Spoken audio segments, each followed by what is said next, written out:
sizlerge mына бизден мэриябыздан болгон Елдос Сапичтин тапшырмасы менен Айбек Мамазакирович мына вице-мэрибиз келип отурат. Элдина кызыбыз мына ушундай жакшы жардамдар боюнча ушул Элдина кыз биздин неме кылат, көзөмөлдөйт. Ошол Кыргыз Республикасынын өкмөтүнүн 2017 жылдын 14 августтагы буйругу бар. Буйругу ушул ишканалар болобу, жанагындай элибизде кичине анча-мынча мүмкүнчүлүгү шектелип калабы, же кичине өзүнүн кичине кыйналып аткандар болсо жардам иретинде деген неме тапшырмасы бар. Ошого Айбек Мамазакирович өзү баштап келип турушу демилгени колго алып. Анда ушу шаарыбыздын вице-мэри Айбек Мамазакировичтен. Рахмат.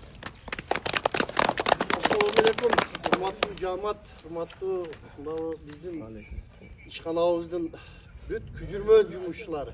Сиздер бар, шаар таза, сиздер бар, элдин ичинде жакшы бир жыйынтыктуу иштердин жыйындысын көрөбүз да. Мына жогоруда Темир мырза айткандай, Кыргыз өкмөтүнүн атайын токтомуна ылайык ушундай бир мүмкүнчүлүгү чектелип, кичине бир жардамга муктаж, социалдык колдоого муктаж адамдарга колдоо көрсөтүү боюнча атайын токтому бар. Ушунун аткарылышы менен эми биз өзүбүздүн жумушчулардан баштадык. Бул элге дагы чыгат. Мына бүгүн ушу бизде чоң жумуштарды аткарып аткан бир чоң жамааттын өкүлдөрүнө кичине бир өзүбүз барыбыз деп мэр Елдос Сапич жумшап бир иштер менен болуп калды. Ушундай эле жардамдар башка ишканаларда да мына өтүп атат. Андыктан ушул демилгени колдоп бар нерсени ушу биримдик менен, ынтымак менен, ушу коллективдиңер bir işkanasılar, birge kötörgön жүк жеңил болот.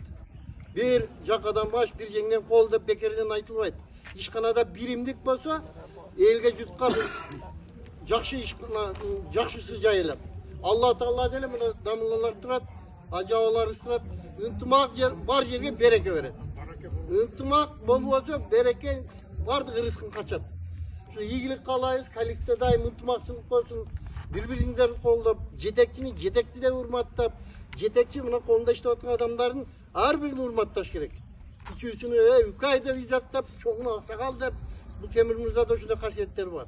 Ийгилик берсин, жакшылык берсин, şu арзубаган нерсе бул. Бирок буну туура жолго жумшап, биз көмүр алып берип коеюн десек, сапатсыз экен, мына күйбөйт экен, майда экен, дагы бир бала экен, onu ташышка бербей койду, жана койду berip жүйүн бербей койду дегендей болбосун деп акчалайлык кылып конвертке салып койду.